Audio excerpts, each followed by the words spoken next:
Hey, it is Jen Eden here. I am back. I am the founder of the Sugar Freedom Method. There's a link somewhere below this video for a free training on the 5 steps to kick and manage sugar addiction. I am the founder of the Freedom Club. It's the home of the Sugar Freedom Method, and honestly, where midlife women come to learn tools, tricks, strategies, right, to redefine aging. Which, speaking of redefining aging, it is what I want to talk to you about today. A lot of women come see us, late 40s, 50s, late 60s, and this whole aging thing is really wearing on them. And so what I wanted to talk about today, for those who are really stressed out about aging or aging rapidly, and they're like, Jen, I need to redefine this. And so I just want to be clear, I've got 3 kids. I'll be 50 this year at the time of you watching this. And I feel great. In fact, I feel better than I did in my 20s and 30s. And, there's a couple of things that I have been doing that I want to share with you around, maybe not reversing aging, but definitely redefining it. And so here's the thing, especially because we're so marketed to about,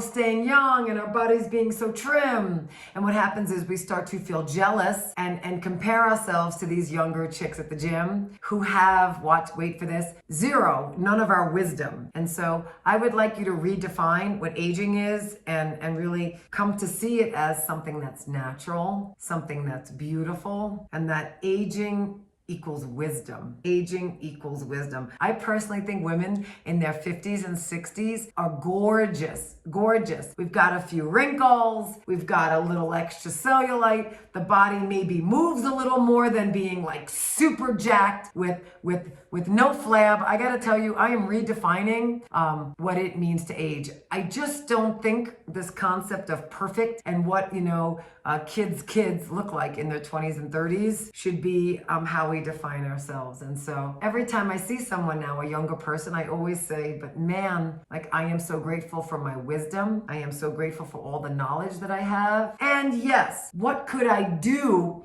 to keep the body looking and feeling good? Maybe not when I was as young as I was in my 20s, but I'll be 50 and I feel and look pretty damn good. And so we also redefine aging, you ready for this? By doing things that I'm gonna say are anti-inflammatory.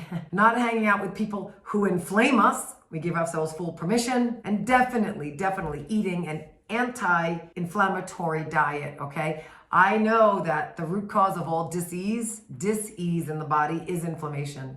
And so if we can watch inflammation around being around toxic people and our environment, and if we can watch what we're intaking in our food, through our beauty products, what we put in our hair, the air we breathe, the water we drink, and just be a little smarter about that. I truly believe, and I've been witnessing this for 20 years as a holistic health coach, that we can redefine aging and we don't have to be victim to the drug companies, right? To the cravings, to all the ailments, to all the injuries and surgeries that are needed. I truly believe we can bypass that with an anti-inflammation diet, lifestyle, and to keep working on our mindset that honestly, as we age, we are brilliant and gorgeous, and we are not to devalue our wisdom. So if that's you today and you're in midlife and you're not currently following me, I talk this way all the time. I write a daily-ish newsletter. There's links everywhere on my site to come join my community and stay in touch, ask questions. And I don't know about you, but I plan on looking and feeling good for the next half of my life. I think I'm about halfway done. So God bless. Thank you for being here, and have an amazing day.